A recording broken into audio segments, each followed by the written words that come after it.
ഭാഗം 1. റബ്ബുൽ തമ്പുരാന്റെ സിഫത്തുകൾ. സലാമുല്ലക്കും. സകലതും സൃഷ്ടിച്ചവനായ റബ്ബുൽ തമ്പുരാനെക്കുറിച്ച് നിങ്ങൾ കേട്ടിട്ടുണ്ടോ? ആകാശവും ഭൂമിയും ബഹറും അവയിലുള്ളതും എല്ലാം അവനല്ലേ പടച്ചത്. വെളിച്ചമുണ്ടാകട്ടെ എന്നവൻ പറഞ്ഞതേയുള്ളൂ, വെളിച്ചമുണ്ടായി. ഭൂമിയും ആകാശവും ഉണ്ടാവട്ടെ എന്നവൻ പറഞ്ഞതും അവ നിർമ്മിതമായി. റബ്ബുൽ തമ്പുരാനാകുന്നു ഖാലിഖ്. ലോകം മുഴുക്കെ അവനാണ് സൃഷ്ടിച്ചത്. അത് അവന്റേതാകുന്നു, കാരണം അവനാണല്ലോ അവയെ ഉണ്ടാക്കിയത്. ഖാലിഖായ റബ്ബ് പൂർണ്ണമായും നല്ലവനാകുന്നു. അവൻ ഒരിക്കലും ഷെറ് ചെയ്യുന്നില്ല. അവനിൽ ഷെറില്ല. അവൻ ഷെറിനെ വെറുക്കുന്നു. റബ്ബുൽ തമ്പുരാനെ ആരും ഉണ്ടാക്കിയതല്ല.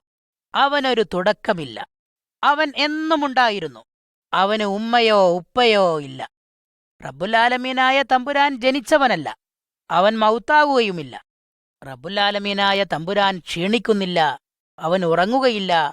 അവൻ വാർദ്ധക്യം പ്രാപിക്കുകയില്ല. റബ്ബുൽ മാറുന്നില്ല. അവൻ എന്നുമെന്നും നല്ലവൻ. അവൻ എപ്പോഴും നിയന്ത്രണം പാലിക്കുന്നു. ചിലപ്പോൾ മനുഷ്യൻ ഒരു മരക്കഷ്ണമോ കൽക്കഷ്ണമോ എടുക്കുന്നു. മനുഷ്യന്റെയോ പക്ഷിയുടെയോ മൃഗത്തിന്റെയോ രൂപം അതിൽ കുത്തിവെക്കുന്നു. എന്നിട്ട് അതിനെ തന്റെ ദേവനാക്കുന്നു. അവൻ അതിനു മുമ്പിൽ സുജൂദ് ചെയ്യുകയും അവക്ക് ഖുർബാൻ അർപ്പിക്കുകയും ചെയ്യുന്നു. ഒരു മരക്കഷ്ണമോ കൽക്കഷ്ണമോ കേൾക്കുമോ? അതിന് സംസാരിക്കാൻ കഴിയുമോ? അതിന് നടക്കാൻ കഴിയുമോ? നിങ്ങൾ വിഷമത്തിൽ അകപ്പെട്ടിരിക്കെ നിങ്ങളുടെ അടുത്തേക്ക് വരാൻ അതിന് കഴിയുമോ? തീർച്ചയായും ഇത്തരം കാര്യങ്ങൾ ചെയ്യാൻ അതിന് സാധ്യമേ അല്ല. ഒരു മരക്കഷ്ണമോ കൽക്കഷ്ണമോ റബ്ബാണെന്ന് നമ്മെ ധരിപ്പിക്കുവാൻ ഇബ്ലീസും ശൈത്താന്മാരും ശ്രമം നടത്തുന്നു. ഇങ്ങനെ അവർ നമ്മെ വഞ്ചിച്ചേക്കും. നിങ്ങൾ ശ്രദ്ധിച്ച് കേൾക്കണം. റബ്ബുൽ തമ്പുരാൻ ജീവിച്ചിരിക്കുന്നു. അവന് കാണാൻ കഴിയും, അവന് കേൾക്കാൻ കഴിയും, അവന് സംസാരിക്കാൻ കഴിയും. അവൻ ഇറാദത്ത് വെച്ചത് എടുത്തെല്ലാം പോകാൻ അവന് കഴിയും. അവന് ആരുടെയും സഹായം ആവശ്യമില്ല. ഖാലിഖായ റബ്ബ്, അവൻ സകല ദേവന്മാരെക്കാളും വലിയവനാണ്. എല്ലായിടത്തും സകല വസ്തുക്കളും സൃഷ്ടിച്ചത് അവനാണ്. ഞാനാകുന്നു റബ്ബുൽ തമ്പുരാൻ, ഞാനല്ലാതെ അന്യദൈവങ്ങളില്ല എന്ന് അവൻ നമ്മോട് പറഞ്ഞിരിക്കുന്നു. സൃഷ്ടാവായ റബ്ബ് വലിയവനാണ്. എത്ര വേഗത്തിലും എവിടെയും അവന് സന്നിഹിതനാകാൻ കഴിയും. അവന് സർവശക്തിയുമുണ്ട്. വലിയ ലോകം മുഴുക്കയും ആകാശത്തെയും സകലതിനെയും അവൻ പടച്ചു. കത്തിജ്വലിക്കുന്ന സൂര്യനെ അവൻ പടച്ചു. അത്യഗാധവും ശീതളവുമായ ജലാശയങ്ങളെയും അവൻ ഉണ്ടാക്കി. അവൻ ചെയ്യാൻ പറയുന്ന ഏത് പ്രവൃത്തിയും അവ ചെയ്തേ തീരൂ. കാറ്റിനെയും കൊടുങ്കാറ്റുകളെയും പടച്ചതവനാണ്. അവക്കൊന്നും അവനെ തടയാനാവില്ല. അഗ്നിപർവ്വതത്തെക്കാളും ഭൂമി കുലുക്കത്തെക്കാളും ശക്തനാണവൻ.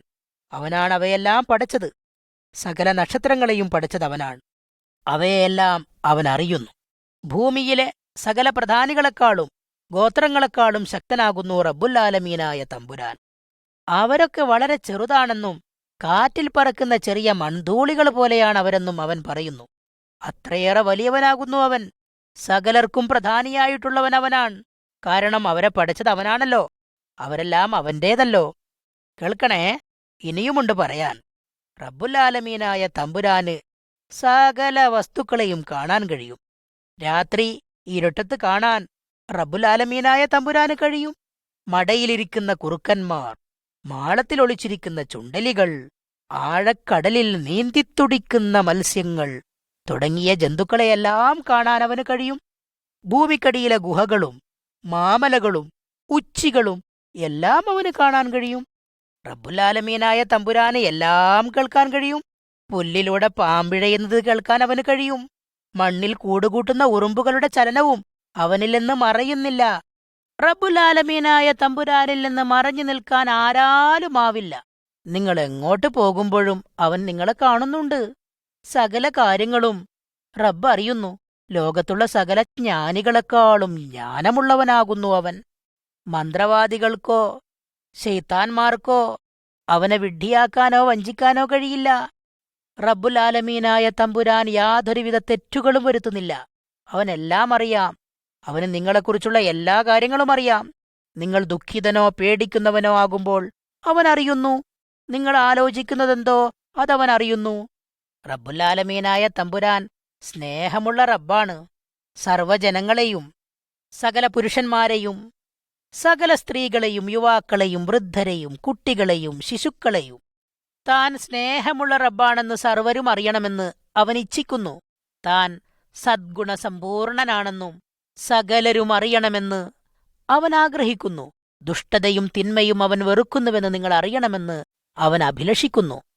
എല്ലാവരും അവനെ സ്നേഹിക്കുകയും ദുഷിച്ച മാർഗങ്ങളിൽ നിന്ന് തിരിഞ്ഞുകളയുകയും ചെയ്യുകയുമാണ് അവന്റെ ഇഷ്ടം. വിഗ്രഹങ്ങളിൽ നിന്നും അസത്യദൈവങ്ങളിൽ നിന്നും പിന്മാറി എല്ലാവരും അവനെ മാത്രം ആരാധിക്കുക എന്നതത്രേ അവന്റെ ഇച്ഛ. എല്ലാവരും അവനെ ഇബാദത്ത് ചെയ്യുക. സർവവസ്തുക്കളെയും സൃഷ്ടിച്ച സത്യേക ദൈവമാകുന്നു അവൻ. റബ്ബുല്ലാലമീനായ തമ്പുരാൻ ഭൂമിയെയും സകല വസ്തുക്കളെയും പടച്ച ശേഷം ആദ്യത്തെ പുരുഷനെയും സ്ത്രീയെയും അവൻ സൃഷ്ടിച്ചു. അവർ നല്ലവരായിരുന്നു. റബ്ബുല്ലാലമീനായ തമ്പുരാൻ അവരെ സ്നേഹിച്ചു. റഹ്മാനായ റബ്ബ് അവർക്ക് പാർക്കാൻ ഭംഗിയുള്ള തോട്ടവും മരങ്ങളും തിന്നാൻ രുചിയൂറുന്ന പഴങ്ങളും ഉണ്ടാക്കി. അവൻ സൃഷ്ടിച്ച പുരുഷൻ ആദമായിരുന്നു. സ്ത്രീ ഹവ്വ എന്ന് വിളിക്കപ്പെട്ടു. റബ്ബ് അവരെ സ്നേഹിച്ചു. അവർ റബ്ബുല്ലാലമീനെയും സ്നേഹിച്ചു. തോട്ടത്തിൽ എങ്ങനെ ജീവിക്കണമെന്നും എന്തു ചെയ്യണമെന്നും അവരെ അവൻ പഠിപ്പിച്ചു.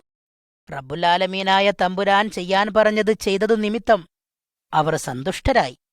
നിങ്ങളെ സ്നേഹിക്കുന്ന ഈ റബ്ബിനെക്കുറിച്ച് കൂടുതൽ അറിയാൻ നിങ്ങൾക്ക് ആഗ്രഹമുണ്ടോ? അവന്റേതാകാൻ നിങ്ങൾക്ക് മോഹമുണ്ടോ? എന്നാൽ ശ്രദ്ധിച്ചു കേട്ടാലും കൂടുതൽ കാര്യങ്ങൾ ഞാൻ നിങ്ങൾക്ക് വിവരിച്ചു തരാം. റബ്ബുല്ലാലമീനായ തമ്പുരാനെക്കുറിച്ച് ഇക്കാര്യങ്ങളെല്ലാം എങ്ങനെ ഞാൻ അറിയുന്നുവെന്ന് നിങ്ങൾക്ക് ഞാൻ വിവരിച്ചു തരാം. ഭാഗം 2. സൃഷ്ടിയും പതനവും. വളരെ കാലം മുമ്പ് ഈ പർവ്വതങ്ങളിലൊന്നും വൃക്ഷങ്ങളുണ്ടായിരുന്നില്ല. അവിടെ മൃഗങ്ങളൊന്നും പാർത്തിരുന്നില്ല. അരുവികളിൽ ജലമൊഴുകിയിരുന്നില്ല. റബ്ബുല്ലാലമീനായ തമ്പുരാൻ അവൻ ഇച്ഛിച്ച രൂപത്തിൽ ഇവയെല്ലാം ഉണ്ടാക്കി. അവയോട് ആരംഭിക്കാൻ അവൻ ആജ്ഞാപിച്ചു. അവൻ പറഞ്ഞു, വെളിച്ചമുണ്ടാകട്ടെ. അങ്ങനെ വെളിച്ചമുണ്ടായി. പിന്നീട് അവൻ പറഞ്ഞു, നദികളും തടാകങ്ങളും ഉണ്ടാകട്ടെ. ഉണങ്ങിയ കര കാണുമാറാകട്ടെ. ഉടനടി എല്ലാം ഉണ്ടായി. പിന്നെ അവൻ പറഞ്ഞത്, പച്ചപ്പുല്ലുകളും മരങ്ങളും സസ്യങ്ങളും കിളിർത്തുവരട്ടെ.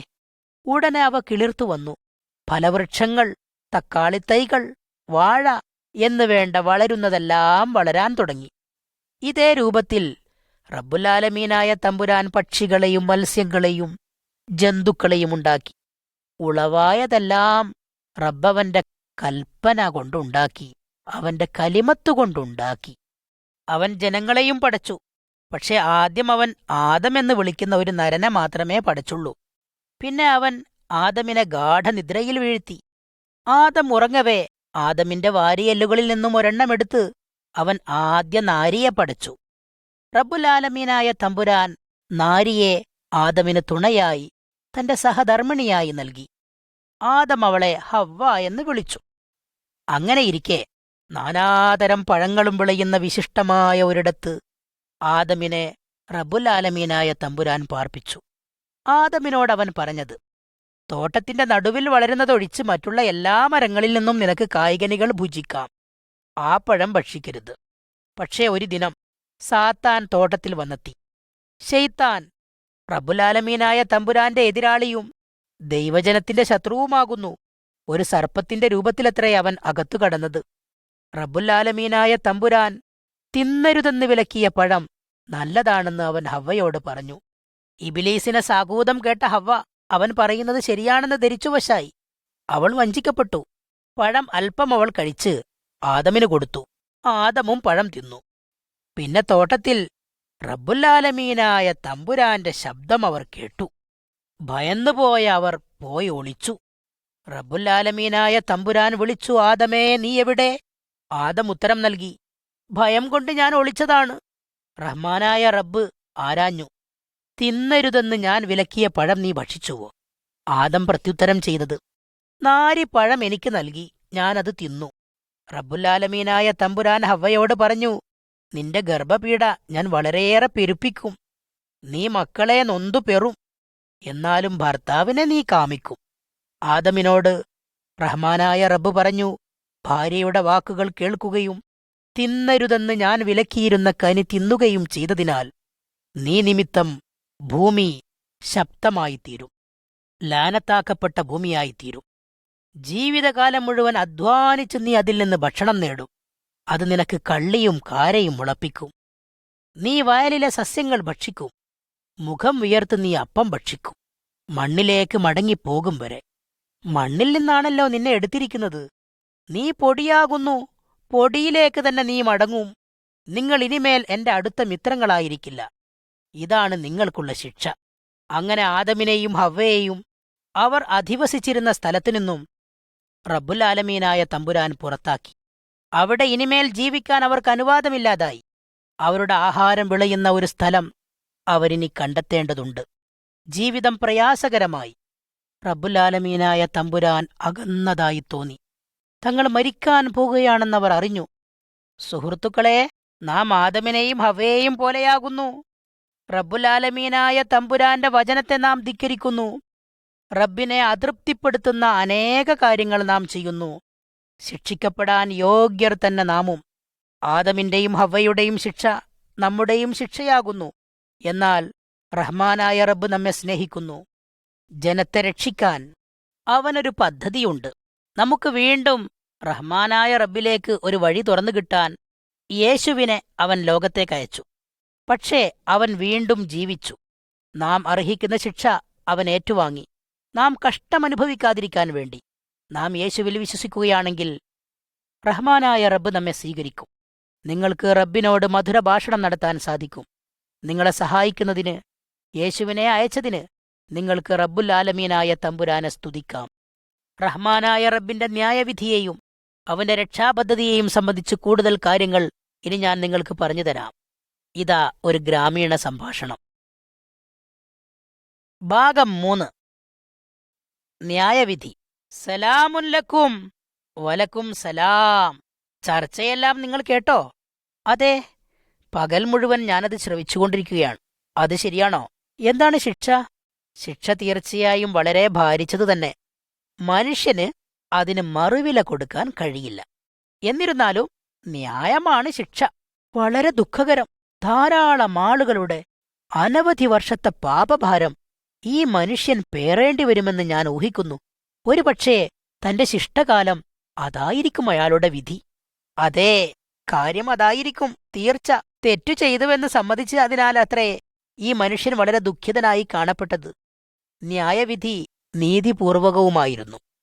പക്ഷെ അതെങ്ങനെ സാധിക്കുമെന്ന്, മറുവില നൽകേണ്ടത് എவ்விധമെന്ന് അദ്ദേഹത്തിന് അറിയില്ലായിരുന്നു. അപ്പോൾ ഉടനൊരു മൂപ്പൻ എഴുന്നേറ്റ് സംസാരിച്ചു. തന്റെ കൂട്ടുകാരൻ ചെയ്തു കൂട്ടിയ തെറ്റുകളെക്കുറിച്ച് കേൾക്കുമ്പോൾ ഹൃദയം ഭാരപ്പെടുന്നുവെന്ന് അദ്ദേഹം പ്രധാനിയോട് പറഞ്ഞു. കേസിൽ ശരിയായ വിധിതീർപ്പുണ്ടായെന്നും അദ്ദേഹം പ്രധാനിയോട് പറഞ്ഞു. കുറ്റവാളി സമ്പന്നനായാലും ദരിദ്രനായാലും അദ്ദേഹം അഭിനന്ദനമർഹിക്കുന്നുവെന്നും പ്രധാനിയോട് അദ്ദേഹം പറയുകയുണ്ടായി. അപ്പോൾ മനുഷ്യൻ പറഞ്ഞത്, പക്ഷേ ഈ തെറ്റുകാരൻ എന്റെ ഒരു സുഹൃത്തായതിനാൽ ന്യായവിധിയുടെ വില ഞാൻ നൽകാൻ ആഗ്രഹിക്കുന്നു. ഞാൻ അവനെ സ്നേഹിക്കുന്നു. ഈ ന്യായവിധിയുടെ വില നൽകാൻ ഞാൻ ആഗ്രഹിക്കുന്നു. തെറ്റിന് മറുവില കൊടുക്കണം, കുറ്റക്കാരൻ സമ്പന്നനോ ദരിദ്രനോ എന്ന് നോക്കാതെ. പക്ഷേ മനുഷ്യൻ പറഞ്ഞത്, ഈ കുറ്റവാളി എന്റെ ചങ്ങാതിയും എന്റെ ശ്രേഷ്ഠ ഗുരുവുമായതിനാൽ ന്യായവിധിയുടെ വില ഞാൻ തരാം. അദ്ദേഹത്തിന്റെ ന്യായവിധിയുടെ വില ഒടുക്കേണ്ടിവരും നാം. കേസിൽ ശരിയായി വിധി പ്രസ്താവിക്കപ്പെട്ടുവെന്ന് അദ്ദേഹവും പ്രധാനിയോട് പറഞ്ഞു. കുറ്റക്കാരൻ സമ്പന്നനോ ദരിദ്രനോ എന്ന് നോട്ടമില്ല. കേസിൽ ശരിയായ വിധി പ്രസ്താവിക്കപ്പെട്ടിരിക്കുന്നു. അപ്പോൾ മനുഷ്യൻ ഇങ്ങനെ പറഞ്ഞു, പക്ഷേ ഈ കുറ്റക്കാരൻ എന്റെ മിത്രമായത് നിമിത്തം അവന്റെ ന്യായവിധിയുടെ വില ഞാൻ ഒടുക്കാൻ ആഗ്രഹിക്കുന്നു. അദ്ദേഹത്തിന് ഒടുക്കാൻ കഴിയില്ല, എനിക്ക് കഴിയും. അതെയോ? അത് ശരി തന്നെയോ? അതെ, അത് ശരി തന്നെ. കുറ്റക്കാരൻ അത്ഭുത പരതന്ത്രനായി. തന്റെ കൂട്ടുകാരൻ അത്രയും നല്ലവനല്ലോ എന്ന് ചിന്തിച്ചപ്പോൾ അദ്ദേഹത്തിന് വിനയം തോന്നി. പക്ഷേ അയാൾ സമ്മതിച്ചു. പ്രധാനി തന്റെ ജോലി അവസാനിപ്പിച്ചു. അറിയുമോ സുഹൃത്തേ, ഇത് നാമേവരുടെയും ചിത്രമാണ്. മഹാപ്രധാനിയായ റബ്ബുൽ ആലമീനായ തമ്പുരാന് മുമ്പിൽ നാമേവരും നിൽക്കുന്നുവെന്ന് റബ്ബിന്റെ വചനം പഠിപ്പിക്കുന്നു. നമ്മുടെ ഹൃദയങ്ങൾ അവൻ കാണുന്നു. നാം പാപികളും കുറ്റവാളികളുമാണെന്ന് അവൻ അറിയുന്നു. അവന്റെ നീതിപൂർവകമായ ശിക്ഷ എന്നേക്കുമുള്ള ശിക്ഷയാകുന്നു. നമുക്കെന്ത് ചെയ്യാൻ കഴിയും? റബ്ബുൽ തമ്പുരാന്റെ ശിക്ഷയിൽ നിന്നും നമുക്കെങ്ങനെ രക്ഷപ്പെടാൻ കഴിയും? നമുക്കൊരിക്കലും മറുവില കൊടുക്കാൻ കഴിയില്ല. റബ്ബുൽ തമ്പുരാൻ ഇതറിഞ്ഞിരുന്നു. അതിനാൽ അവൻ തന്റെ സ്വന്തം പുത്രനെ നമുക്കായി ന്യായവിധി ഏറ്റെടുക്കുന്നതിനായി പറഞ്ഞയച്ചു. ശിക്ഷ മരണമാണെന്ന് ഞാൻ പറഞ്ഞത് നിങ്ങൾ ഓർക്കുന്നുണ്ടല്ലോ. പാപത്തിനുള്ള ബലിയായിട്ട് റബ്ബുൽ പുത്രൻ ക്രൂശിൽ മരിച്ചു, നമ്മുടെ ശിക്ഷ ഏറ്റെടുക്കാൻ. പാപങ്ങൾക്കുള്ള ഈ മറുവില സ്വീകരിക്കാൻ കുറ്റവാളിയായ ഒരു പാപി ഇന്ന് സമ്മതിക്കുകയാണെങ്കിൽ ന്യായവിധിയിൽ നിന്നും അവൻ സ്വതന്ത്രനായി, പാപത്തിന്റെ ആ കൊടിയ ശിക്ഷയിൽ നിന്നും അവൻ മുക്തനായി. റബ്ബുൽ തമ്പുരാന്റെ ഗ്രന്ഥം, അവന്റെ കിതാബ് നമ്മോട് പറയുന്നു, എല്ലാവരും മൗത്താകേണ്ടവരാകുന്നു. മൗത്തിനു ശേഷം ഹിസാബുണ്ട്, ന്യായവിധിയുണ്ട്. അപ്പോൾ കൊടിയ രണ്ടാം മരണമുണ്ട്, തീർച്ച. എന്നാൽ കൂട്ടുകാരാ, നമുക്ക് വേണ്ടിയുള്ള ഈശോയുടെ മരണത്തിൽ നാം വിശ്വസിക്കുകയാണെങ്കിൽ റബ്ബുൽ തമ്പുരാൻ നമുക്കായി ഒരു വഴി ഒരുക്കിയിട്ടുണ്ട്. റബ്ബുൽ തമ്പുരാന്റെ കിതാബ് പറയുന്നു, നമുക്കായി റബ്ബ് വാഗ്ദത്തം ചെയ്തിട്ടുള്ള ആ വലിയ മോക്ഷം സംബന്ധിയായി വല്ലതും നാം ചെയ്യാതിരിക്കുന്ന പക്ഷം നമുക്കെങ്ങനെ രക്ഷ പ്രാപിക്കാൻ കഴിയും? രക്ഷയില്ല. നിങ്ങളിപ്പോൾ യേശുവിൽ വിശ്വാസമർപ്പിക്കുകയും റബ്ബുൽ തമ്പുരാന്റെ ന്യായവിധിയിൽ നിന്നുള്ള രക്ഷകനായി അവിടുത്തെ സ്വീകരിക്കുകയും ചെയ്യുമോ? റബ്ബുൽ തമ്പുരാന്റെ പുത്രനായ യേശുവിനെക്കുറിച്ച് അല്പം കൂടി ഞാൻ നിങ്ങൾക്ക് പറഞ്ഞു തരട്ടെ. ഭാഗം 4. യേശുവിന്റെ ജനനം. റബ്ബുൽ തമ്പുരാന്റെ കിതാബായ ബൈബിൾ നമ്മോട് പറയുന്നു, ഇഞ്ചീല് നമ്മോട് പറയുന്നു, യേശു ഭൂമിയിലേക്ക് ആഗമനം കൊള്ളുന്നതിനു മുമ്പ് അവിടുന്ന് റബ്ബുൽ തമ്പുരാനോടൊപ്പം സ്വർഗത്തിലായിരുന്നു. റബ്ബുൽ തമ്പുരാൻ ലോകം പടക്കുമ്പോൾ യേശു അവനെ സഹായിച്ചു. മറിയ എന്നൊരു യുവതിയുണ്ടായിരുന്നു. അവൾ വിവാഹിതയായിരുന്നില്ല. ഒരു പുരുഷനോടൊപ്പവും ഒരിക്കൽ പോലും അവൾ ശയിച്ചിരുന്നില്ല. യോസേഫ് എന്നു പേരായ ഒരു പുരുഷനെ വിവാഹം ചെയ്യാൻ അവൾക്ക് ആലോചനയുണ്ടായിരുന്നു. അവർ ഇരുവരും വിവാഹിതരാകും മുമ്പേ മറിയയോട് സംസാരിക്കാൻ റബ്ബുൽ തമ്പുരാൻ ഒരു മലക്കിനെ അയച്ചു. മലക്ക് വന്നണഞ്ഞപ്പോ മറിയ ഭയവിഹ്വലയായി. മറിയയോട് അവൻ പറഞ്ഞു, ഭയപ്പെടാതിരിക്കൂ, റബ്ബുൽ തമ്പുരാൻ നിന്നിൽ പ്രസാദിച്ചിരിക്കുന്നു. അവന്റെ റിള നിനക്കുണ്ട്, അവന്റെ മർളിയത്ത് നിനക്കുണ്ട്. അതുകൊണ്ട് റബ്ബുൽ തമ്പുരാൻ നിനക്കൊരു പുത്രനെ നൽകാൻ പോവുകയാണ്. നിനക്ക് ഇതുവരെയും ഒരു ഭർത്താവില്ലല്ലോ. പക്ഷേ റബ്ബുൽ തമ്പുരാന്റെ സ്വന്തം ആത്മാവ്, അവന്റെ സ്വന്തം റൂഹ് കുഞ്ഞിനെ നിന്നിൽ നിക്ഷേപിക്കും. യേശു എന്നായിരിക്കും അവന്റെ നാമം. മനുഷ്യരെ പാപത്തിൽ നിന്ന് രക്ഷിക്കാൻ പോകുന്നവനത്രേ അവൻ. അതാണ് മലക്ക് പറഞ്ഞത്. മലക്കിനോട് മറിയ ചോദിച്ചു, ഇതെങ്ങനെ സംഭവിക്കും? ഞാൻ പുരുഷനോടൊപ്പം ഇതുവരെയും ശയിച്ചിട്ടില്ലല്ലോ. മലക്കവളോട് പ്രതികരിച്ചത്, ഇത് മനുഷ്യപുത്രനായിരിക്കില്ല. അക്കാരണത്താൽ നീ അവനെ ദൈവപുത്രൻ എന്ന് വിളിക്കുക, റബ്ബുൽ തമ്പുരാന്റെ പുത്രൻ എന്ന് വിളിക്കുക. ഇതും പറഞ്ഞ് മലക്ക് സ്ഥലം വിട്ടു. മലക്ക് അരുൾ ചെയ്തത് മറിയ വിശ്വസിച്ചു. അതിനുശേഷം അവൾ മറ്റൊരു പട്ടണത്തിലേക്ക് പോയി 3 മാസം അവിടെ താമസിച്ചു, ബന്ധുക്കളോടൊപ്പം. അവൾ തിരിച്ചു വന്നപ്പോ അവൾ ഗർഭിണിയാണെന്ന് യോസേഫ് കണ്ടു. അദ്ദേഹം വിഷമസ്ഥിതിയിലായി. അവളെ ഉപേക്ഷിക്കാൻ അവൻ തീരുമാനിച്ചു. പക്ഷെ അതേ മലക്ക് അദ്ദേഹത്തോട് സംസാരിക്കാനായി വന്നു. മലക്ക് അദ്ദേഹത്തോട് പറഞ്ഞത്, മറിയയെ വിവാഹം ചെയ്യുന്നതിൽ ഭയപ്പെടരുത്. അവൾ പരിശുദ്ധാത്മാവിനാലത്രയെ ഗർഭവതിയായിരിക്കുന്നത്. ശിശു ജനിച്ചാൽ അവന് യേശു എന്ന് പേരിടുക. മനുഷ്യരെ പാപങ്ങളുടെ ശിക്ഷയിൽ നിന്നും രക്ഷിക്കാൻ പോകുന്നവനത്രേ അവൻ. പിന്നെ യോസേഫ് മറിയയെ വിവാഹം ചെയ്തു. പക്ഷേ യേശു ജനിക്കുന്നതുവരെയും അവളുമായി അദ്ദേഹം ശയിച്ചില്ല. യേശു വളർന്നു. 30 വയസ്സായപ്പോ അവൻ വാപ്പമാരുടെ ഗൃഹം വിട്ടുപോയി. മോക്ഷത്തെക്കുറിച്ചുള്ള റബ്ബിന്റെ സന്ദേശം പ്രബോധിപ്പിച്ചുകൊണ്ട് പട്ടണങ്ങളിൽ നിന്ന് പട്ടണങ്ങളിലേക്ക് അവൻ സഞ്ചരിക്കാൻ തുടങ്ങി. ധാരാളം രോഗികളെ അവൻ ശിഫയാക്കി. മുടന്തന്മാരെ അവൻ നടത്തിച്ചു. അന്ധരെ അവൻ കാണുമാറാക്കി. ബധിരരെ കേൾപ്പിക്കുകയും മൂകരെ സംസാരിപ്പിക്കുകയും ചെയ്തു. ഭൂതങ്ങളാൽ ബന്ധിതരായവരെ അവൻ വിടുവിച്ചു. റബ്ബുൽ തമ്പുരാന്റെ പുത്രനായതുകൊണ്ടത്രേ അവൻ ഇതെല്ലാം സാധിച്ചത്. ഈ രീതിയിൽ ജനങ്ങളെ അദ്ദേഹം സഹായിച്ചപ്പോ അവനിൽ റബ്ബുല്ലാലമീനായ തമ്പുരാന്റെ ഖുവ്വത്തുണ്ടെന്നവർക്ക് കാണാൻ കഴിഞ്ഞു. അവൻ റബ്ബുലാലമീനായ തമ്പുരാന്റെ പുത്രനാണെന്ന് ചിലർ വിശ്വസിച്ചു. അവരുടെ പാപപ്രകൃതം യേശു കണ്ടു. ശൈത്താനിൽ നിന്നും നിങ്ങളെ വിടുവിക്കാൻ അവന് കഴിവുണ്ട്. അവിടുത്തോട് അപേക്ഷിച്ചാൽ അവിടുന്ന് അത് നിങ്ങൾക്ക് ചെയ്തു തരും. ഇപ്പോൾ തന്നെ സംസാരിക്കൂ അവിടുത്തോട്, അവിടുന്ന് നിങ്ങളെ കേൾക്കും. ഭാഗം 5. യേശുവിന് നിങ്ങളുടെ ആത്മാവിനെ കേൾക്കാൻ കഴിയും. യേശു റബ്ബുലാലമീനായ തമ്പുരാന്റെ പുത്രനാണെന്ന് ഇഞ്ചിയിൽ പറയുന്നു. മനുഷ്യരെ പാപത്തിൽ നിന്നും മോചിപ്പിക്കാനത്രേ അവൻ ഭൂമിയിലേക്ക് വന്നത്. തന്നിമിത്തം അവൻ ക്രിസ്തു എന്ന് വിളിക്കപ്പെടുന്നു. റബ്ബുലാലമീനായ തമ്പുരാൻ നമ്മെ രക്ഷിക്കാൻ പറഞ്ഞയച്ചവൻ എന്നാണ് ആ നാമത്തിനർത്ഥം. പല അത്ഭുതങ്ങളും അവൻ ഭൂമിയിൽ ചെയ്തു. ആളുകൾ രോഗികളായപ്പോൾ അവൻ അവരെ ശിഫയാക്കി. ദൈവരാജ്യത്തെക്കുറിച്ചും അവൻ ഉദ്ബോധിപ്പിച്ചു. വഴിയരികിൽ ഒരുനാൾ ഒരു അന്ധൻ ഇരുന്നു യാചിക്കുകയായിരുന്നു. തന്റെ അന്ധത ഒരിക്കലും സുഖമാകില്ലെന്ന് അവന് ബോധിച്ചിരുന്നു. റബ്ബുലാലമീനായ തമ്പുരാന് മാത്രമേ അത്തരമൊരാളെ ശിഫയാക്കാൻ കഴിയൂ. ഒരു പുരുഷാരം വരുന്ന ശബ്ദം പെട്ടെന്നവൻ കേട്ടു. ഒരാൾ വിളിച്ചു പറഞ്ഞു, യേശു വരുന്നു. യേശു ചെയ്ത അത്ഭുത പ്രവൃത്തികളെക്കുറിച്ച് ഈ ജന്മാന്ധനും കേട്ടിരുന്നു. യേശു റബ്ബുലാലമീനായ തമ്പുരാന്റെ പുത്രനാണെന്ന് അതിനാൽ അദ്ദേഹം വിശ്വസിച്ചു. അദ്ദേഹം യേശുവിൽ ഈമാൻ കൊണ്ടു. അത്തരം വലിയ കാര്യങ്ങൾ ചെയ്യാൻ റബ്ബുലാലമീനായ തമ്പുരാന് മാത്രമാണല്ലോ കഴിയുക.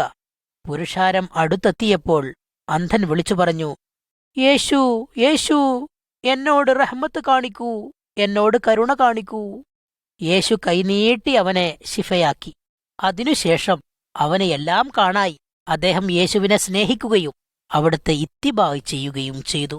അശുദ്ധൻ, അശുദ്ധൻ, അകന്നുപോ എന്ന് ചില കുഷ്ഠരോഗികൾ വിളിച്ചു പറയുകയായിരുന്നു. ഒരിക്കലും ശിഫയാകാത്ത ത്വക്ക് രോഗമുള്ളവരാണ് കുഷ്ഠരോഗികൾ. വ്രണം കൊണ്ട് നിറഞ്ഞവരാണവർ. അവരെ കണ്ടപ്പോൾ യേശുവിനവരോട് കൃപ തോന്നി. അവിടുന്ന് അവരെ സൗഖ്യമാക്കി. സുഖം പ്രാപിച്ചതിൽ ആനന്ദതുന്തിലരായി അവർ വീടുകളിലേക്ക് ഓടിപ്പോയി. പക്ഷേ യേശുവിന് നന്ദി പറയാൻ അവർ മറന്നു. ഒരാൾ മാത്രം തിരിച്ചുവന്ന് അവിടുത്തെ സ്തോത്രം ചെയ്തു. അദ്ദേഹം യേശുവിനെ ആരാധിച്ച് അവിടുത്തെ സ്തോത്രം ചെയ്തപ്പോൾ അദ്ദേഹത്തിന്റെ ഹൃദയത്തിലെ പാപം യേശു സൗഖ്യമാക്കി. 33 സംവത്സരങ്ങളാണ് യേശു ഭൂമിയിൽ ജീവിച്ചത്. പക്ഷേ പ്രധാനികൾ അവിടുത്തെ വെറുത്തു. കാരണം അവരെക്കാളധികം അവിടുന്ന് ദൈവത്തെ സ്നേഹിച്ചിരുന്നു. അവർ അവിടുത്തെ അറസ്റ്റ് ചെയ്ത് കുരിശിൽ തറച്ച് കൊലപ്പെടുത്തി. അവിടെ വെച്ച് അവിടുത്തെ രക്തമൊലിക്കുകയും അവിടുന്ന് മരിക്കുകയും ചെയ്തു.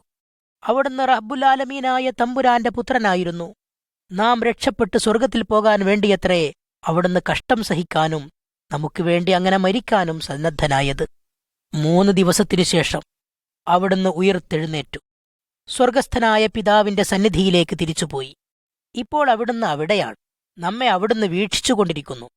നമ്മുടെ പാപങ്ങൾക്ക് വേണ്ടി നാം മരിക്കുന്നത് അവിടുന്ന് ഇഷ്ടപ്പെട്ടില്ല. അവിടുന്ന് പറയുന്നു, എന്നോട് പ്രാർത്ഥിക്കൂ, ഞാൻ നിങ്ങളുടെ പാപങ്ങൾ ക്ഷമിച്ച് നിങ്ങളെ പുതിയ ഒരാളാക്കാം.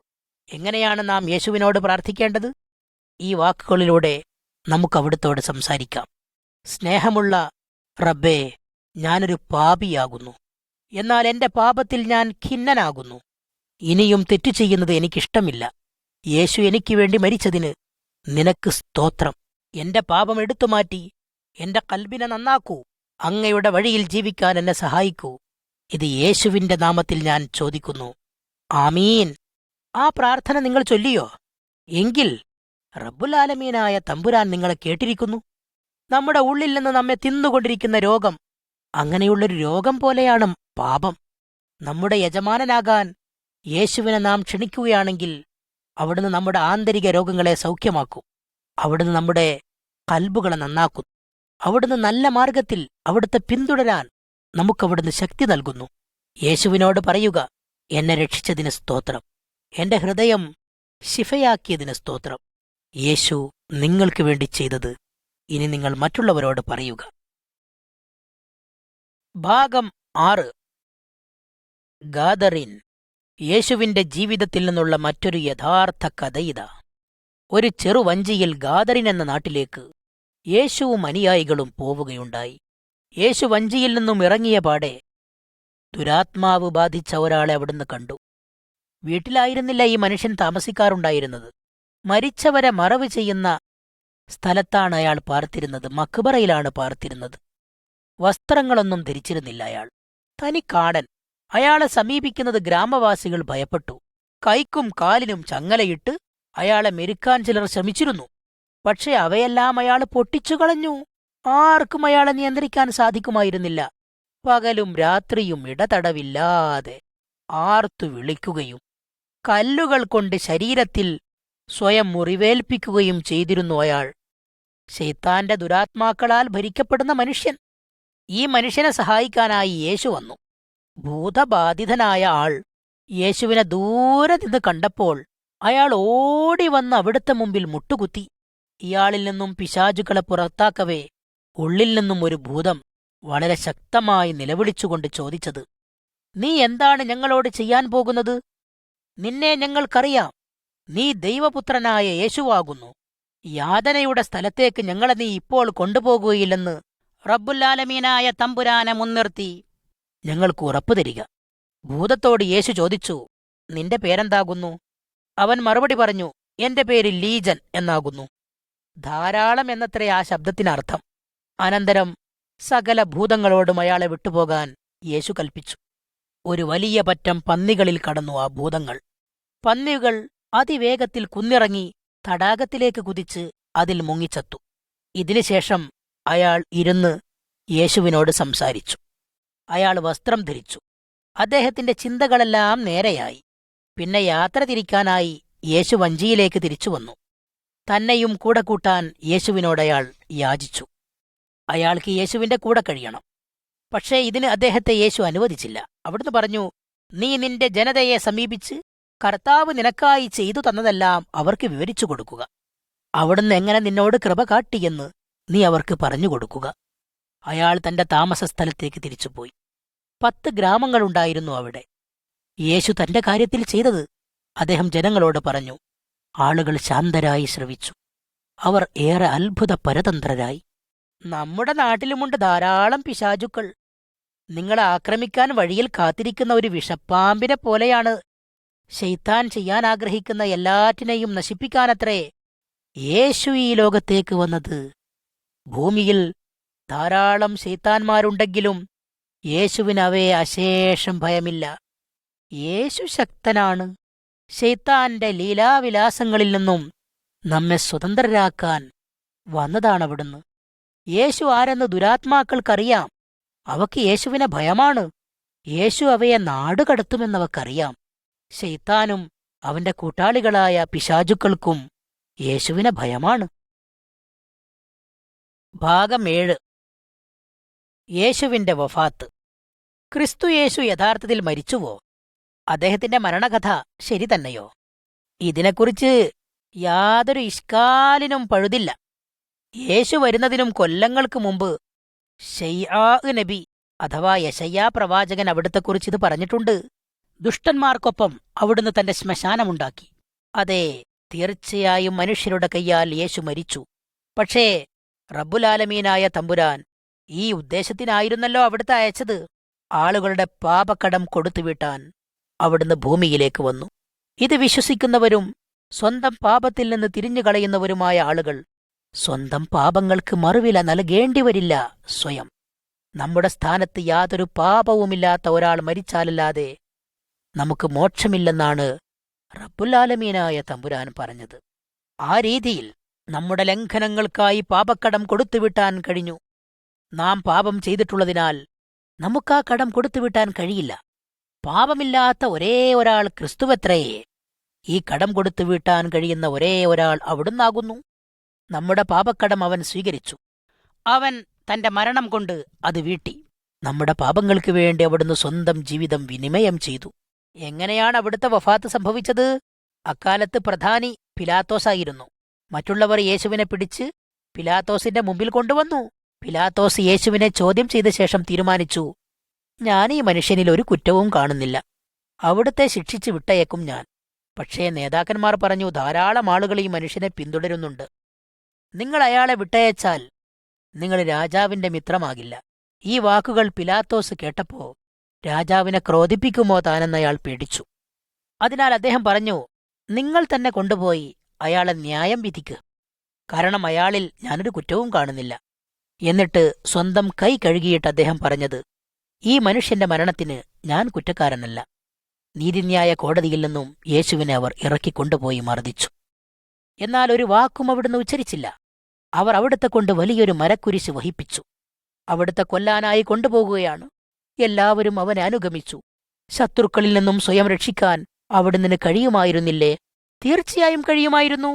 എന്റെ ജനതയുടെ പാപത്തിനു വേണ്ടി അവിടുന്ന് കൊല്ലപ്പെട്ടു എന്ന് പ്രവാചകൻ പറഞ്ഞത് അവിടുന്ന് അറിഞ്ഞിരുന്നു. അവിടുത്തെ കൈകൾ വലിച്ചു നീട്ടി. അവർ അവിടുത്തെ കുരിശിൽ തറച്ചു. പിന്നെ അവർ ക്രൂശ് ഉയർത്തി. കൈകാലുകളിലൂടെ ആണികൾ തുളച്ചുകയറി. യേശു അവിടെ തൂങ്ങിക്കിടന്നു. അടികൊണ്ടവിടുത്തെ പുറത്തിന്റെ ഭാഗത്തു നിന്നും ചോരയൊലിക്കുന്നുണ്ടായിരുന്നു. അവൻ എന്തു പറഞ്ഞുവെന്ന് കേട്ടാലും, പിതാവേ, അവർക്ക് പുറത്തു കൊടുത്താലും അവർ ചെയ്യുന്നതെന്തെന്നവർക്കറിയില്ല. ശത്രുക്കൾക്ക് മാപ്പ് ചെയ്യാൻ അവിടുന്ന് പിതാവിനോട് ആവശ്യപ്പെട്ടു.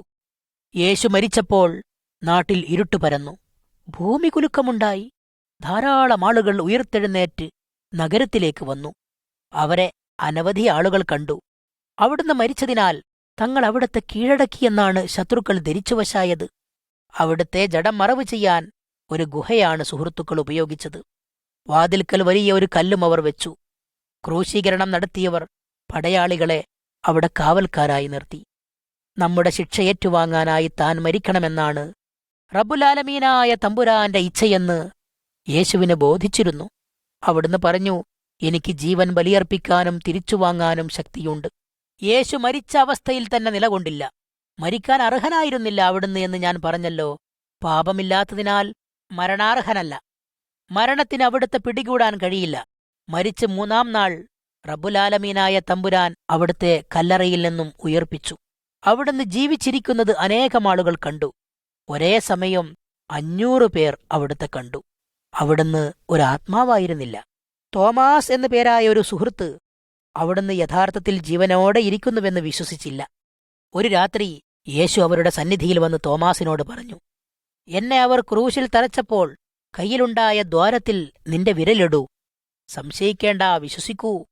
മരണത്തിൽ നിന്നും ഉയർത്തെഴുന്നേറ്റ ശേഷം 40 ദിവസം യേശു ഭൂമിയിലുണ്ടായിരുന്നു. അവിടുന്ന് സുഹൃത്തുക്കളുമായി സല്ലപിക്കുകയും ഭക്ഷിക്കുകയും ചെയ്തു. അവിടുന്ന് അവർക്ക് ഈ നിർദ്ദേശം നൽകി, നിങ്ങൾ കണ്ടത് എല്ലായിടത്തും പോയി എല്ലാവരോടും നിങ്ങൾ പറയുക.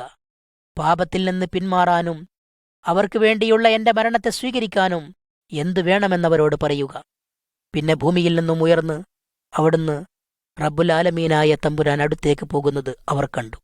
രക്ഷകൻ വരുമെന്നും ജനങ്ങളെ പാപത്തിൽ നിന്നും അവിടുന്ന് രക്ഷിക്കുമെന്നും ആദിയിലെ റബ്ബുലാലമീനായ തമ്പുരാൻ വാഗ്ദാനം ചെയ്തിരുന്നു.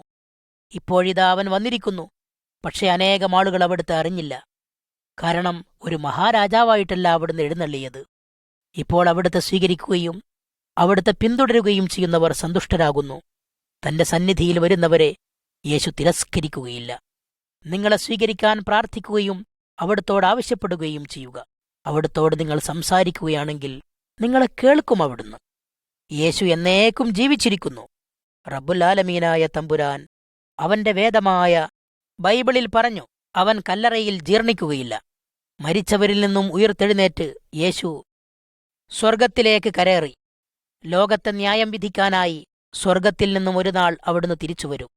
അന്ത്യദിനത്തിൽ ന്യായാധിപനാകാൻ യേശുവിനെ ദൈവം നിയോഗിച്ചിരിക്കുന്നുവെന്ന് വേദഗ്രന്ഥം പറയുന്നു. ഇപ്പോൾ നിങ്ങൾ അവിടുത്തെ തിരസ്കരിക്കുകയാണെങ്കിൽ അപ്പോൾ അവിടുന്ന് നിങ്ങളെയും തിരസ്കരിക്കും. നിങ്ങൾ പാപത്തിൽ നിന്നും പിന്മാറി ഇപ്പോൾ തന്നെ അവിടുത്തെ സ്വീകരിക്കുകയാണെങ്കിൽ നിങ്ങളുടെ പാപങ്ങളെ അവൻ എടുത്തുകളയും. മരിച്ചാൽ അവിടുത്തോടൊപ്പം എന്നുമെന്നും വസിക്കാനായി അവിടുന്ന് നിങ്ങളെ കൊണ്ടുപോകും. ഇപ്പോൾ തന്നെ അവിടുന്നിൽ വിശ്വസിക്കുക. ഭാഗം 8. ക്രിസ്തീയ ജീവിതം. വിശാലവീഥിയുടെ വ്യതിയാനം. ക്രിസ്ത്യാനിയാവുക എന്നാൽ എന്താണ് അർത്ഥമെന്നറിയാൻ നിങ്ങൾക്ക് ആഗ്രഹമുണ്ടോ? ധാരാളം ആളുകൾ തിങ്ങി നിറഞ്ഞ ഒരു വിശാല വീഥി പോലെയാണ് ജീവിതം. പാപത്തിന്റെ വലിയ ഒരു ചുമട് ഓരോ വ്യക്തിയും പുറത്തു പേറുന്നു. എല്ലാവരും പാപം ചെയ്തുവെന്ന് ബൈബിൾ പറയുന്നു. ലോകത്തിന്റെ ബഹളങ്ങൾക്കുപരിയായി ഒരു സ്വരം നമ്മോട് വിളിച്ചു പറയുന്നു, എന്റെ അടുക്കലേക്ക് വരുവീൻ, ഭാരം വഹിക്കുന്നവരെ, ഞാൻ നിങ്ങളുടെ ചുമടിറക്കിവച്ച് നിങ്ങൾക്ക് വിശ്രമം തരാം. ചിലർ ഈ ശബ്ദം കേട്ട ഭാവം നടിക്കാതെ റോഡിലൂടെ നടന്നു പോകുന്നു. വല്ലവരും കേൾക്കുന്നുണ്ടോ? ആ ശബ്ദം വിളിച്ചു പറയുന്നു, അവർക്കിടയിൽ നിന്നും പുറത്തു വന്ന് വേറിട്ട് നിൽക്കൂ. അശുദ്ധമായ യാതൊന്നിനെയും സ്പർശിക്കരുത്. ഞാൻ നിങ്ങളെ സ്വീകരിക്കാം. ഞാൻ നിങ്ങൾക്ക് പിതാവായിരിക്കും. നിങ്ങളെനിക്ക് പുത്രന്മാരും പുത്രിമാരുമായിരിക്കും. ചിലർ കേൾക്കുന്നത് നിർത്തി മുന്നോട്ടു പോകുന്നു. ജനക്കൂട്ടത്തിൽ നിന്നും ഒരാൾ കേൾക്കാനായി തിരിയുന്നു. ഒരു നിമിഷ നേരത്തേക്ക് അയാൾ എന്തു ചെയ്യണമെന്നറിയാതെ നിൽക്കുന്നു. പിന്നെ അയാൾ തിങ്ങി നിറഞ്ഞ റോഡ് വിട്ട് ഇടുങ്ങിയ വഴിയിൽ കടക്കുന്നു. വിപരീത ദിശയിൽ നടക്കാൻ തുടങ്ങുന്നു. ആ വഴിയിലൂടെ പോയാൽ നീ ലോകത്തൊരിടത്തും എത്തുകയില്ല എന്ന് പറഞ്ഞ് വിശാല വീഥിയിൽ നിൽക്കുന്ന ആളുകൾ അവനെ കളിയാക്കുന്നു. ആ മനുഷ്യൻ അതൊന്നും വകവെക്കുന്നില്ല. അയാൾ ചിരിക്കുകയാണ്. കാരണം പാപത്തിന്റെ വൻ ചുമട് തന്റെ പുറത്തുനിന്നും ഉരുണ്ട് താഴെ വീണിരിക്കുന്നു. പഴയ ശീലങ്ങളും പാപകരമായ ആനന്ദാനുഭൂതികളും വിട്ടുകളഞ്ഞിരിക്കുന്നു. ഈ ഇടുങ്ങിയ വഴിയിൽ താൻ ഒറ്റക്കാണെന്ന് ആദ്യം അയാൾ കരുതുന്നു. എന്നാൽ കർത്താവായ യേശു അടുത്തുവന്ന് അവനോടൊപ്പം നടക്കുന്നു. പാപജീവിതത്തിലേക്ക് ഇനിമേൽ ഒരിക്കലും മടങ്ങിച്ചെല്ലാൻ കഴിയാതിരിക്കും വണ്ണം സന്തോഷം, സമാധാനം, സംതൃപ്തി എന്നിവയാൽ യേശു ആ മനുഷ്യന്റെ ഹൃദയത്തെ നിറക്കുന്നു. ദൈവം തന്റെ പരിശുദ്ധാത്മാവിനെ, തന്റെ റൂഹുൽ ഖുദ്സിനെ അവന്റെ കൽബിൽ സന്നിവേശിപ്പിക്കുന്നു. താനൊരു ദൈവ പൈതലാണെന്ന്, റഹ്മാനായ റബ്ബിന്റെ പൈതലാണെന്ന്, ഒരു വിശ്വാസിയാണെന്ന്, മുഅ്മിനാണെന്ന് അയാൾ തിരിച്ചറിയുന്നു. യേശുക്രിസ്തുവിനെ രക്ഷകനായി വിശ്വസിക്കുന്നതിലൂടെ നിങ്ങൾക്കും റബ്ബുൽ ആലമീനായ തമ്പുരാന്റെ ഒരു പൈതലാകാം. നിങ്ങൾ ഇത് ചെയ്തു കഴിഞ്ഞാൽ എത്രമേൽ നവ്യവും അത്ഭുതകരവുമായ പരിവർത്തനമായിരിക്കുമെന്നോ അവിടുന്ന് നിങ്ങളുടെ ജീവിതത്തിൽ വരുത്തുന്നതെന്നോ. അതുകൊണ്ട് ആരെങ്കിലും ക്രിസ്തുവിൽ ആവുകയാണെങ്കിൽ അയാളൊരു പുതുസൃഷ്ടിയാണ്. പഴയത് ചരമമടഞ്ഞു, എല്ലാം ഇപ്പോൾ പുതിയതായി തീർന്നിരിക്കുന്നു. അവിടുത്തെ സ്വരം കേട്ടാലും, ഞാൻ ജീവന്റെ അപ്പമാകുന്നു, എന്റെ അടുത്തു വരുന്നവന് ഒരു നാളും വിശക്കുകയില്ല, എന്നിൽ വിശ്വസിക്കുന്നവരാരും ഒരിക്കലും ദാഹാർത്തരാവുകയില്ല. ഇന്ന് അവിടുത്തെ സ്വരം നിങ്ങൾ കേൾക്കുകയാണെങ്കിൽ നിങ്ങളുടെ കൽബ് ഒരിക്കലും കടുപ്പിക്കരുത്. ഭാഗം 9. യേശുവിനു വേണ്ടി ജീവിക്കൽ. യേശുവിനു വേണ്ടി ജീവിക്കുകയെന്നാൽ എന്താണർത്ഥം? സുഹൃത്തുക്കളെ, ഞാൻ നിങ്ങളോടൊരു ചോദ്യം ചോദിക്കട്ടെ. നിങ്ങളൊരു ക്രിസ്ത്യാനി, യേശുവിന്റെ അനുയായി ആണോ? ഒരുപക്ഷെ നിങ്ങൾ പറയുമായിരിക്കും, അതേ, ക്രിസ്ത്യാനികളാകാൻ ഞങ്ങളെല്ലാം ഇവിടെ പഠിപ്പിക്കപ്പെടുന്നു. എന്നാൽ നമുക്ക് നമ്മുടെ ഹൃദയങ്ങൾക്കകത്തേക്ക് നോക്കാം, നമ്മുടെ കൽബുകളുടെ അകത്തേക്ക് നോക്കാം. ഹൃദയം കൊണ്ട് യഥാർത്ഥത്തിൽ നാം യേശുവിൽ വിശ്വസിച്ചിട്ടുണ്ടോ? അതോ നമ്മുടെ തലകൾ കൊണ്ടാണോ നാം വിശ്വസിക്കുന്നത്? നമ്മുടെ ഉമ്മബാപ്പമാർ നമുക്ക് ചെയ്തു തന്നതിനാലോ, നമ്മുടെ ഉമ്മബാപ്പമാർ നമുക്ക് ചെയ്തു തന്നതിലോ, നമ്മുടെ ഉമ്മബാപ്പമാർ നമുക്ക് ചെയ്തു തന്നതിലോ നാം ചെയ്ത സുഹൃതങ്ങളിലോ ആണോ നാം വിശ്വാസമർപ്പിക്കുന്നത്? നമ്മുടെ ഹൃദയങ്ങളെ ശുദ്ധീകരിക്കാനും അങ്ങനെ നമ്മെ അവന്റെ സ്വന്തം മക്കളാക്കാനും നാം റബ്ബുൽ തമ്പുരാനോട് ആവശ്യപ്പെട്ടിട്ടുണ്ടോ? റബ്ബുൽ തമ്പുരാന്റെ ഭവനത്തിലേക്ക് നമ്മെ വഴി നയിക്കുന്ന വീഥിയിലാണ് നമ്മളുള്ളതെന്ന് നമുക്ക് ഉറപ്പുവരുത്താം. തന്റെ കർത്താവും രക്ഷകനുമായ യേശുവിനെ സ്വീകരിക്കാൻ ഒരാൾ തന്റെ ഹൃദയം തുറക്കുമ്പോൾ ഒരുപാട് നല്ല കാര്യങ്ങൾ അവനിൽ സംഭവിക്കുന്നു. ആ സമയത്ത് അവന്റെ സകല പാപങ്ങളും ക്ഷമിക്കപ്പെടുന്നു. അവന്റെ ഉള്ളിൽ വസിക്കാനായി പരിശുദ്ധാത്മാവ് വരുന്നു. ശരിയായത് ചെയ്യാൻ പരിശുദ്ധാത്മാവ് അവനെ സഹായിക്കുന്നു. അവൻ റബ്ബുൽ തമ്പുരാന്റെ ഒരു പൈതലായിത്തീരുന്നു. റബ്ബുൽ തമ്പുരാൻ അവന്റെ പിതാവായിത്തീരുന്നു. റഹ്മാനായ റബ്ബ് അവനെ സ്നേഹിക്കുകയും സഹായിക്കുകയും നോക്കി വളർത്തുകയും ചെയ്യുന്നു. രോഗമോ പ്രയാസമോ ഉണ്ടെങ്കിൽ പോലും നാം എപ്പോഴും അവനെ സ്നേഹിക്കുകയും വിശ്വസിക്കുകയും വേണം. എപ്പോഴും നമ്മെ സ്നേഹിച്ചുകൊണ്ട് റബ്ബുൽ തമ്പുരാൻ നമ്മോടുകൂടെയുണ്ട്. നമുക്ക് വന്നെത്തുന്ന എല്ലാ കാര്യങ്ങൾക്കും നാം അവന് നന്ദി പറയണം. കാരണം അവ നമുക്ക് ഗുണത്തിനാണെന്ന് അവൻ അറിയുന്നു. ഈ കഠിനമായ സംഗതികൾ നമ്മെ പഠിപ്പിക്കുന്നത് ക്ഷമാലുവാകാനും ദയാർദ്രനാകാനുമത്രേ. റബ്ബുൽ തമ്പുരാൻ യേശുവിനെ മരിച്ചവരിൽ നിന്നും ഉയർപ്പിച്ച് വീണ്ടും ജീവിപ്പിച്ചപ്പോൾ അവൻ തന്റെ മഹത്തായ ശക്തിവിശേഷം കാണിച്ചു. ഇതേ ശക്തിയാൽ നമ്മെ തുണക്കാൻ അവൻ ഇച്ഛിക്കുന്നു. അവന്റെ ശക്തി കൊണ്ട് നല്ലത് ചെയ്യാൻ അവൻ നമ്മെ തുണക്കും. നാം തെറ്റു ചെയ്യണമെന്നാഗ്രഹിക്കുന്ന പിശാച് നമ്മെക്കൊണ്ട് പാപം ചെയ്യിക്കാൻ ശ്രമിക്കുമ്പോൾ പോലും നന്മ ചെയ്യാൻ യേശു നമ്മെ സഹായിക്കും. നാം അവിടുത്തെ മക്കളാണെന്ന് നമ്മുടെ ജീവിതം കൊണ്ട് നാം തെളിയിക്കണം. അവിടുത്തെ നല്ല വഴികളിൽ അവിടുത്തെ പിന്തുടരാൻ കഴിയുന്ന പുതിയ ജനമാക്കുന്നു അവിടുന്ന് നമ്മെ. നാം അവിടുത്തെ മിത്രങ്ങളല്ലാതിരുന്നിട്ട് പോലും നമ്മുടെ പാപങ്ങൾക്ക് വേണ്ടി മരിക്കാൻ യേശുവിനെ തന്നപ്പോൾ നമ്മോടുള്ള തന്റെ സ്നേഹമാണ് റബ്ബുൽ തമ്പുരാൻ കാണിച്ചത്. നമ്മുടെ ഹൃദയങ്ങളിലുള്ള അവന്റെ ആത്മാവിന് അവന്റെ സ്നേഹം നമുക്ക് പകർന്നു നൽകാൻ കഴിയും. നമ്മോട് അലിവില്ലാത്തവരെയും സ്നേഹിക്കാൻ അത് നമ്മെ പ്രാപ്തരാക്കും. ഇക്കാര്യങ്ങളിലെല്ലാം നാം അവിടുത്തെ പോലെയാകണമെന്നത്രേ റബ്ബുൽ ആലമീനായ തമ്പുരാൻ ഇച്ഛിക്കുന്നത്. ബൈബിളിൽ അവിടുന്ന് പറയുന്നു, നിന്റെ ശത്രുവിനെ സ്നേഹിക്കുക, നിന്നോട് തിന്മ ചെയ്തവനും നീ നന്മ ചെയ്യുക. ഇപ്രകാരം നിങ്ങൾ ചെയ്യുകയാണെങ്കിൽ നിങ്ങൾ ശരിക്കും ഒരു ദൈവ പൈതലാണെന്ന് കാണാനിടവരും. കാരണം നിങ്ങൾക്ക് ഹൃദയത്തിൽ അവിടുത്തെ സ്നേഹമുണ്ട്. ജനങ്ങൾ യേശുവിനെ പിൻപറ്റാനും ആഗ്രഹിക്കും. റബ്ബുൽ ആലമീന്റെ വചനം അനുസരിക്കുക എന്നത് നമ്മെ സംബന്ധിച്ചിടത്തോളം വളരെ പ്രധാനമാണ്. അതുകൊണ്ട് അവിടുന്ന് പറയുന്നത് എന്തെന്ന് അറിയുക സുപ്രധാനമത്രേ. ബൈബിളിൽ നിന്നും അവിടുത്തെ വചനങ്ങൾ നാം പഠിക്കുകയും അവയെക്കുറിച്ച് ചിന്തിക്കുകയും വേണം. അവിടുത്തോട് സംസാരിക്കാൻ എല്ലാ ദിവസവും നാം സമയം വിനിയോഗിക്കണം. ഇങ്ങനെയാണ് അവനെ യഥാർത്ഥമായും അറിയാൻ നമുക്ക് കഴിയുക. അങ്ങനെ അവനിൽ വളരാൻ നമുക്ക് സാധിക്കും. അവന്റെ മക്കൾ ബലമില്ലാത്ത ശിശുക്കളെപ്പോലെ കഴിയാനല്ല, ബലവാന്മാരായി തീർന്ന് മറ്റുള്ളവരെ സഹായിക്കാൻ കഴിയുന്നവരായി തീരാനത്രേ അവൻ ആഗ്രഹിക്കുന്നത്. റബ്ബുൽ ആലമീനായ തമ്പുരാനോട് പല കാര്യങ്ങളെക്കുറിച്ചും സംസാരിക്കാനുണ്ട്. നമ്മുടെ പാപങ്ങൾക്ക് വേണ്ടി മരിക്കാൻ യേശുവിനെ നൽകിയതിന് നാം അവനെ സ്തോത്രം ചെയ്യണം. ഇത് അവിടുന്ന് ചെയ്തപ്പോൾ ശൈത്താനെ അവിടുന്ന് തോൽപ്പിച്ചു. അവിടുന്നിൽ വിശ്വസിക്കുന്ന എല്ലാവരുടെയും പാപങ്ങൾക്ക് അവിടുന്ന് മറുവില നൽകുകയും ചെയ്തു. നാം തെറ്റ് ചെയ്യുന്നതിന് പ്രലോഭനമായി ഇബിലീസ് വരുമ്പോൾ യേശുവിന്റെ രക്തത്തിലൂടെ നമുക്കവനെ തിരസ്കരിക്കാം. നാം ഇപ്രകാരം ചെയ്യുമ്പോൾ പിശാച് നമ്മെ വിട്ടുപോകും. നിങ്ങളെപ്പോഴെങ്കിലും റബ്ബുൽ ആലമീനായ തമ്പുരാനോട് അനുസരണമില്ലാതെ പെരുമാറുകയാണെങ്കിൽ നിങ്ങളതിൽ ഖേദിക്കണം. നിങ്ങൾ നിരാശപ്പെടരുത്. നിങ്ങളോട് ക്ഷമിക്കാൻ ഉടനെ അവനോട് ആവശ്യപ്പെടുക. നിങ്ങളുടെ ഹൃദയത്തെ വിമലീകരിക്കാൻ അവനെ ആശ്രയിക്കുക. പിശാചിന്റെ പ്രലോഭനങ്ങൾക്ക് കീഴ്പ്പെടാതിരിക്കുന്നതിന് നിങ്ങളെ തുണക്കാൻ അവനോട് പ്രാർത്ഥിക്കുക.